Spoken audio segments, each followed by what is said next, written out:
I'm Greg Tepper. That's Greg Powers. And this is This Week in Cruton.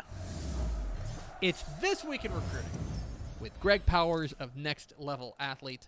Follow him on Twitter at GPowerScout. Follow Next Level Athlete on Twitter at Next Level D1. See his fine work at texasfootball.com/recruiting. And of course, this is brought to you by our good chicken friends at Chicken Express. Chicken Express. No, don't come up with It's another chicken. slogan. They don't like that, I'm sure of it. It's chicken. I will run this sponsorship into the ground. It's chicken, and it's delicious. And take it from someone who eats it weekly, every week, sometimes multiple times a week. I had Chicken Express tenders. Meanwhile, Tepper says, Chicken Express, it's chicken. I had it this weekend, and it was This Week in Recruiting. Greg Powers, Next Level Athlete. A lot to get to. Hi, Powers. It feels like we didn't have, correct me if I'm wrong, from my perspective as somebody who recruiting is kind of on the periphery, it seemed to me that this was not the most voluminous, voluminous, whatever it is. I don't know. There wasn't a ton of volume of recruiting news, but the headlines were maybe the biggest we've had in a long time. It was a pretty busy week. I mean, I actually feel like I cheated. You could call this the commitment breakdown this week in recruiting, because had to leave a couple off that were really big, and there were some big news out there with top prospects like Kelvin Banks naming a top 7 and Bryce Anderson naming a top 5 that were not even kind of, I mean, here's your touching on that, that it happened. But there were a lot of commitments this week, and Texas A&M still hot. Let's start though in another Big 12 school. Start on the Brazos River down. Talk about Baylor with our prospect on the rise. Baylor has added a new commitment. This from Pflugerville Hendrickson 2022 defensive tackle Cedric Roberts, a guy who had a couple of offers from here, but this feels like one of those ground floor, I don't want to say steals, but at least this could end up being one of those hidden gems that Dave Aranda was able to dig up there in Pflugerville Hendrickson defensive tackle Cedric Roberts. Well, as a matter of fact, he had, I think still, even when I checked back through, he has one offer from Baylor, and that's it right now. And he announced the offer and the commitment at the same time. So he wasted little time in making a quick decision to commit to the Bears. And Pflugerville Hendrickson is one of those schools that just, Samaje Perine played there. They produce talented players. And one thing that really stuck out to me when I evaluated Roberts' tape is his overall athleticism. Compare that with he's a two-sport athlete, also plays basketball, can move around really well, and he looks like he has the type of frame, especially when watching him play in some of his basketball highlights from this year, that he has the type of frame that's really going to shape up nicely once he hits this college strength and conditioning program.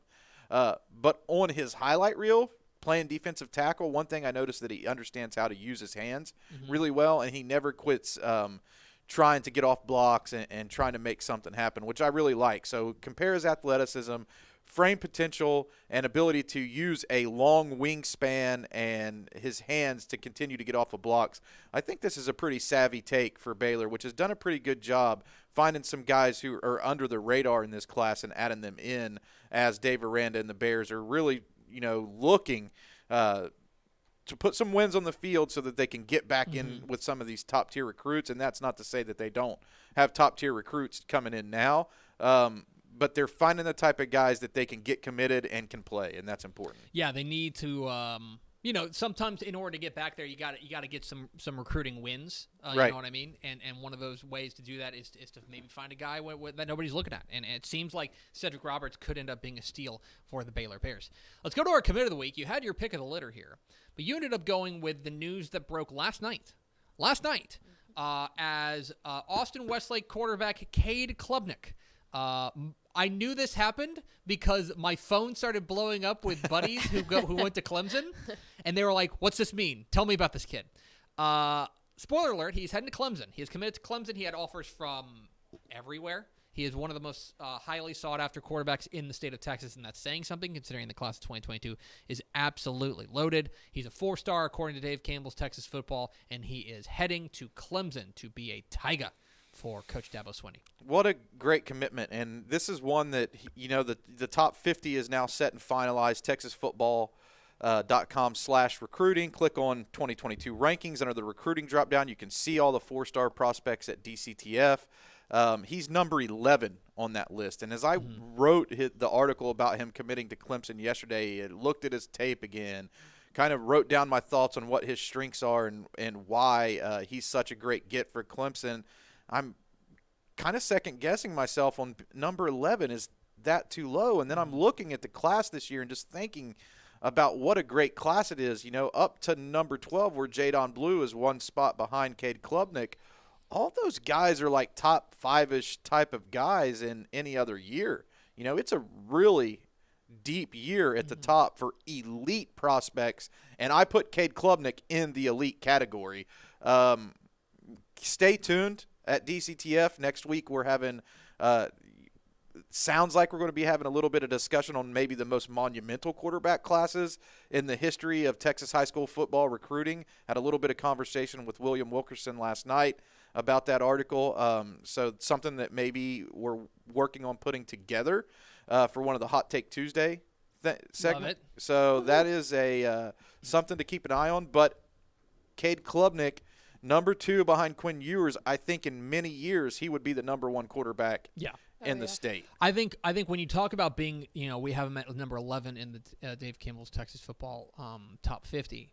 That is, if anything, that is more of a credit that's nothing about him, and it's more a credit to just how good this class is in 2022, and especially at the quarterback spot. I mean, you're exactly right that Quinn Ewers kind of burns up a lot of the oxygen in the room, but Kade Klubnick is something special. Here's the thing that stands out to me about Klubnick when I've watched him, and this is what I told my buddies last night. He is a guy who can run. He can run. Yep. In fact, he was a receiver before he was a quarterback, which that's something that Todd Dodge does like to do with his future quarterbacks. With Kade Klubnick, he is a guy who keeps his eyes downfield. Running is an option, but that is only an option that he is going to take when there's not something he can do. He has tremendous ability to step up in the pocket, move around, but keep his eyes downfield and fire. And that's something that I think is well beyond his years. You saw that as a junior, and I think that's a really elite skill of his that he has. And don't forget, he was just a junior last year, and you will see significant strides not only in arm strength and overall strength in Kade Klubnick next year, as he tries to transition into college, but he attempted, I think, 353 passes and only threw 3 picks. Yeah. So, I mean, his protection of the football is elite, and I agree with you 100% on the athleticism. He's just dangerous enough to be one of those guys that you have to account for all the time. And as soon as you don't, he can gash you. And I think that is something that will fit into that Clemson offense. Like he'll fit into that Clemson offense like a glove and give them a different dynamic that Trevor Lawrence, and I'm not even going to say his last name on the air, but Big DJ down at Clemson. Tuiasosopo? No. It's a different guy. He was the number 1 quarterback. Oh, it starts with he's a freak. Yeah. Got it. Is it you? Yeah, I'm not going to try it. Googles it. Clemson QB DJ. DJ, nope. I can say Halapoulivaati Vaitai, but I'm not trying to touch Big DJ's name. But he's a 6'7" guy, not necessarily a runner. And neither, Trevor Lawrence is athletic enough to run, but Kade Klubnick's a guy who you can count on to move the chains when you need him to. He also strikes me as a person that when you look at him, I don't think he's done growing by any stretch yet. Right. Because he's a big kid, but you can tell like he's gonna shoot up here soon. That's why I put his arm strength in the elite category, because the ball jumps out of his hands. He can make all the throws. His arm strength is readily apparent, but he's at 175 pounds now, and he's going to play at over 200. In college, and his arm strength will get even better, and that is going to be dangerous. That's going to be quite amazing, So this is a huge pickup for Clemson, as it would have been for anyone. I'm just surprised he didn't have even more. I mean, he had a great offer list, but I'm surprised he didn't have even more. We're talking This Week in Recruiting with Greg Powers, Next Level Athlete, here on Texas Football Today. Get involved in the conversation, hashtag TF Today. Let's go to our underclassman of the week. A guy who pretty much any other week might have been the commit of the week, but instead we've got to move him around to find a spot for him. It's the underclassman of the week. We're going to El Campo to talk about the 2023 running back out of El Campo, Reuben Owens, another Dave Campbell's Texas Football 4-star prospect who has committed to Texas. Texas has earned the commitment from the soon-to-be junior running back, the Black Unicorn they call him, and he was the first freshman I know to win the running back MVP honors of the Next Level Athlete Top 100 Showcase. You are not done hearing the name Reuben Owens. He is a guy who is going to be at or near the top of every recruiting list, basically until the end of time. By the way, before I start talking about how great Reuben Owens is, what a year for nicknames. Yeah. Yep. In recruiting especially, you have Big Smooth, Love it. Omari Aber, Bear, Yeah. Alexander, and the Black Unicorn, Reuben Owens. Those are my top three favorite nicknames. Can I have some love for Boo Bam? Okay, but Yeah. I will. Boo Bam has to make the list. Boo Bam's top makes five, it. for Too sure. good. Yeah. Yeah, Lontrell Boo Bam Turner at Duncanville. So yeah, that we'll have to find one more to put in the top five. But great nicknames that we've been discussing this year. Reuben Owens, he's the only freshman to ever win the Next Level Athlete Texas Top 100 Showcase MVP award. Mm-hmm. So he was at the same camp as Jaden Blue, who is a fellow Texas commit now as well. So Texas is getting who I would say were the two best running backs at that camp last year, which was a very talented camp, had some big-time prospects at it at the running back position. And he's one of these guys who had the attention of every major program, and Texas continues to stay hot on the recruiting trail. They've been really hot in 2022, but now 2023 is starting to add some big names to that list as well, headlined by a guy who is going to be in the running to be the overall number one running back in the Lone Star State. And as a matter of fact, he is rated on some of the other services. We haven't released our rankings yet for that class, but he is rated as the number one running back in the state by some of the other services. So an elite pickup for Texas, and Reuben Owens is a really special player. Speaking with Texas, one other thing to mention, and again, talk about a bad week to commit. But Brian Allen Jr., BJ Allen, the 2022 safety out of Aledo, also pulled the trigger to Texas. We got a piece up on TexasFootball.com about that. That's big news too. I mean, that's a really, really important get from a defensive perspective there for Texas to grab B.J. Allen out of Aledo. Seems like a really nice pickup for Steve Sarkisian. Number 14 player in the DCTF rankings and the 5A Defensive Player of the Year. Yeah. So an elite guy. And again, at number 14, he's a guy who's a top 10 talent in any other year. It's just stacked. I mean, I'm looking at Tavoris Jones at 15, who was the best player in El Paso. Absolutely. And that top 15 names, those guys are all really big time. So check out who they all are for sure, and watch all their tapes. Every profile that's up there has a scouting report and a huddle highlight tape where you can check out these talents if you're interested to know who the top players are in this cycle. Finally, let's go to our recruit of the week. We've talked about Texas in the last segment. Let's talk about A&M, because A&M's been hot on the recruiting trail as well. They continue it with a guy I think we're mentioning for the second straight week. 2022 Katy defensive back, let's call him, Bobby Taylor. He has committed to Texas A&M over offers from Alabama, Michigan, Texas. He's the number 27 prospect in our Hot 100. And, we were actually talking about him last week. Off the air. Yeah. We had an off-the-air conversation about Bobby conversation because I asked you, I was like, where's Bobby Taylor going? And I seem to remember you telling me, man, I have no idea. Well, we knew it was going to be an SEC program. I think what we talked about is, I think everybody thinks it's going to be Texas A&M, but you never discount Alabama when it comes to top defensive backs. And he was one of those ones who had a top three of